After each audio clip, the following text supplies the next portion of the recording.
ಈ ರೊಟ್ಟಿ ಎಷ್ಟು ಸಖತ್ತಾಗಿ ಬಂದಿದೆ, ಸೂಪರಾಗಿದೆ, ಎಷ್ಟು ಸಾಫ್ಟಾಗಿದೆ ನೋಡಿ, ತುಂಬ ಸಾಫ್ಟಾಗಿದೆ.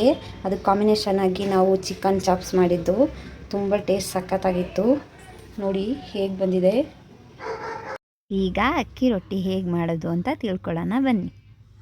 ಅಕ್ಕಿ ರೊಟ್ಟಿ ಮಾಡಲು ಈ ಕಪ್ಪಲ್ಲಿ 1 ಕಪ್ಪಷ್ಟು ಅಕ್ಕಿ ಹಿಟ್ಟನ್ನ ತೊಗೋಬೇಕು. ನೀವು 1 ಕಪ್ಪಷ್ಟು ಅಕ್ಕಿ ಹಿಟ್ಟು ತೊಗೊಂಡ್ರೆ ಈ ಕಪ್ಪಲ್ಲೇ 1.5 ಕಪ್ಪಷ್ಟು ನೀರು ಹಾಕ್ಕೋಬೇಕು.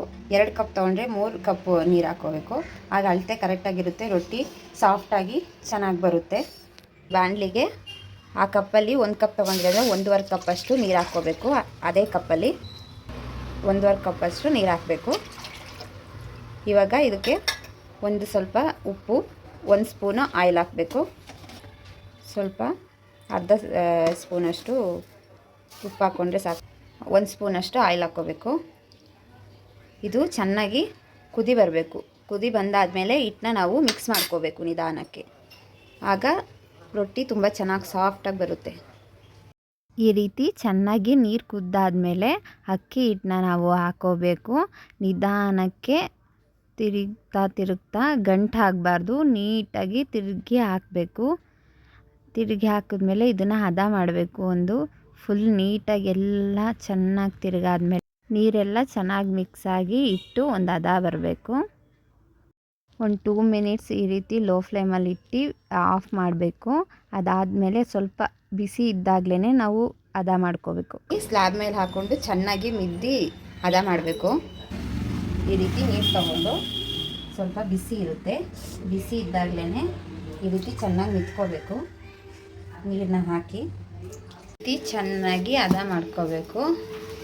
ಇದು ಹಾಕೋಕ್ಕಿಂತ ಮುಂಚೆ ಸ್ಲ್ಯಾಬ್ನ ನೀಟಾಗಿ ಒರೆಸಿ ತೊಳೆದಿಡಬೇಕು, ಇಲ್ಲ ಅಲ್ಲಿರೋ ಗಲೀಜೆಲ್ಲ ಇದು ಕಂಡುಬಿಡುತ್ತೆ.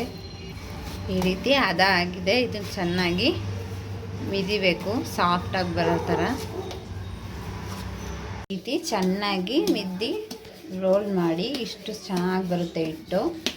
ಈ ರೀತಿ ಚೆನ್ನಾಗಿ ಬಂದಿದೆ ಹಿಟ್ಟು. ಇದನ್ನು ಒಂದು ಪಾತ್ರೆಗೆ ಹಾಕಿ ಒಂದು 5 ನಿಮಿಷ ಮುಚ್ಚಿಡಿ, ಬಿಸಿ ಆರಬಾರ್ದು. ಈ ರೀತಿ ಹಾಕಿಟ್ಟು ಮುಚ್ಚಿಡಿ 5 ನಿಮಿಷ.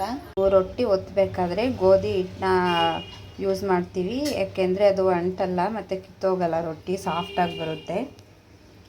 ಈಗ ಫಸ್ಟು ಈ ರೀತಿ ಹಸಿ ಹಿಟ್ಟನ್ನ ಹಾಕ್ಕೊಳ್ಳಿ. ಈಗ ಉಂಡೆ ಮಾಡ್ಕೊಳ್ಳಿ. ಫಸ್ಟು ಸ್ವಲ್ಪ ತಗೊಳ್ಳಿ, ಸ್ವಲ್ಪ ನೀರನ್ನ ಮಿಕ್ಸ್ ಮಾಡಿ ಚೆನ್ನಾಗಿ ಹದ ಮಾಡ್ಕೊಳ್ಳಿ. ಈ ರೀತಿ ಚೆನ್ನಾಗಿ ರೋಲ್ ಮಾಡಿ.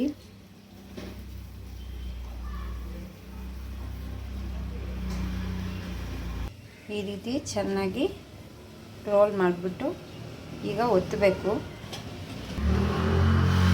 ಈ ರೀತಿ ಚೆನ್ನಾಗಿ ನಿಧಾನಕ್ಕೆ ಸಾಫ್ಟಾಗಿ ಅರಿಬೇಕು.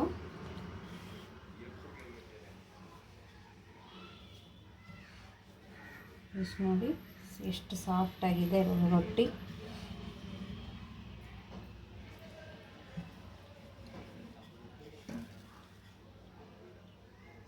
ನೀವು ತುಂಬ ಪ್ರೆಸ್ ಮಾಡಿ ಒತ್ತಿದ್ರೆ ಕಿತ್ತೋಗ್ಬಿಡುತ್ತೆ. ಸಾಫ್ಟಾಗಿ ಈ ರೀತಿ ನಿಧಾನಕ್ಕೆ ಒತ್ತಬೇಕು. ಸ್ವಲ್ಪ ಹಿಟ್ಟನ್ನ ಹಾಕ್ಕೊಳ್ಳಿ, ಅದು ಎತ್ತಬೇಕಾದ್ರೆ ಬಿಟ್ಟೋಗಲ್ಲ, ಸಾಫ್ಟಾಗಿ ಈ ರೀತಿ ಇರುತ್ತೆ. ನಿಧಾನಕ್ಕೆ ಈ ರೀತಿ ಮಾಡ್ಕೊಳ್ಳಿ.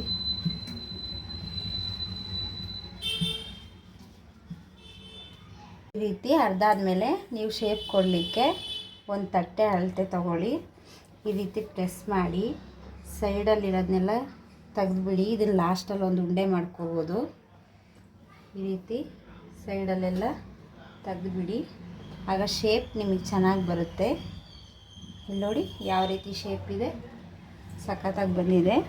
ಇದನ್ನು ಜಸ್ಟ್ ಈಗ ತೆಗೆದು ಇದ್ರ ಮೇಲೆ ಸ್ವಲ್ಪ ಹೀಗೆ ಇನ್ನೂ ಸ್ವಲ್ಪ ಸಾಫ್ಟಾಗಿ ತೆಳ್ಳಗೆ ಒತ್ಬೋದು, ಚೆನ್ನಾಗಿರುತ್ತೆ. ಸೈಡಲ್ಲೆಲ್ಲ ನೀಟಾಗಿ ನೋಡಿ ಎಷ್ಟು ಸಾಫ್ಟಾಗಿ ಬಂದಿದೆ ರೊಟ್ಟಿ. ಜೋಳದ ರೊಟ್ಟಿ ಥರನೇ ಇದೆ ಇದು. ಇಷ್ಟು ಅಗಲ ಒತ್ತಿದ್ರೆ ಈ ರೀತಿ ಬಂದಿದೆ. ಇವಾಗ ಪ್ಯಾನ್ನ ಚೆನ್ನಾಗಿ ಕಾಯಿಸ್ಕೊಳ್ಳಿ. ಕಾದಾದಮೇಲೆ ಈಗ ರೊಟ್ಟಿನ ಒಂದು ಸ್ವಲ್ಪ ಆಯಿಲ್ ಹಾಕಿ, ಕಾದಾದಮೇಲೆ ಈಗ ರೊಟ್ಟಿನ ತವ ಮೇಲೆ ಹಾಕಿ ಈ ರೀತಿ ನೀರು ಒಂದು ಕರ್ಚಿ ಒದ್ದೆ ಬಟ್ಟೆ ಮಾಡಿಕೊಂಡು ಈ ರೀತಿ ಮಾಡ್ಕೊಳ್ಳಿ. ಚೆನ್ನಾಗಿ ಬೇಯುತ್ತೆ ನೋಡಿ, ಎಷ್ಟು ನೀಟಾಗಿ ಬೆಂದಿದೆ. ಅದು ಹಸಿಟ್ಟೆಲ್ಲ ಇರುತ್ತಲ್ವ, ಗೋಧಿ ಹಸಿಟ್ಟು ಅದೆಲ್ಲ ಬಂದುಬಿಡುತ್ತೆ ನೋಡಿ. ಯಾವ ರೀತಿ ಊದ್ತಾ ಇದೆ, ಉಬ್ಬಿ ಉಬ್ಬಿ ಬರ್ತಿದೆ, ಉಬ್ಬಿ ಬರ್ತಾ ಇದೆ. ಅಕ್ಕಿ ರೊಟ್ಟಿ ತುಂಬ ಸಾಫ್ಟಾಗಿರುತ್ತೆ, ಮಕ್ಕಳಿಗಂತೂ ತುಂಬ ಇಷ್ಟ ಆಗುತ್ತೆ, ತುಂಬ ಚೆನ್ನಾಗಿರುತ್ತೆ. ನಿಮ್ಮ ಮನೇಲೂ ಟ್ರೈ ಮಾಡಿ ನೋಡಿ. ನಿಮ್ಗೆ ಯಾವ ಅಡುಗೆ ಬರಲ್ಲ ತಿಳಿಸಿ, ನಾವು ವಿಡಿಯೋನ ಅಪ್ಲೋಡ್ ಮಾಡ್ತೀವಿ, ತೋರಿಸ್ಕೊಡ್ತೀವಿ. ಈ ರೀತಿ ಚೆನ್ನಾಗಿ ರೊಟ್ಟಿ ಬೆಂದಾದಮೇಲೆ ಒಂದೆರಡು ಚಿಟಿಕೆಯಷ್ಟು ಎಣ್ಣೆನ ಹಾಕಿದ್ರೆ ಸಾಕು, ಜಾಸ್ತಿ ಹಾಕಕ್ಕೆ ಹೋಗಬೇಡಿ, ಇಷ್ಟು ಹಾಕಿದ್ರೆ ಸಾಕು. ಟರ್ನ್ ಮಾಡಿ ಅಲ್ಲೂ ಸ್ವಲ್ಪ ಎಣ್ಣೆನ ಹಾಕ್ಕೊಂಡ್ರೆ ಸಾಕು, ಯಾಕೆಂದ್ರೆ ತವಾಗ ಹಾಕಿರ್ತೀವಲ್ಲ ಅದು ಎಣ್ಣೆ ಹಿಡಿದಿರುತ್ತೆ ನೋಡಿ. ರೊಟ್ಟಿ ಈ ರೀತಿ ಬಂದಿದೆ. Thank you for watching this video.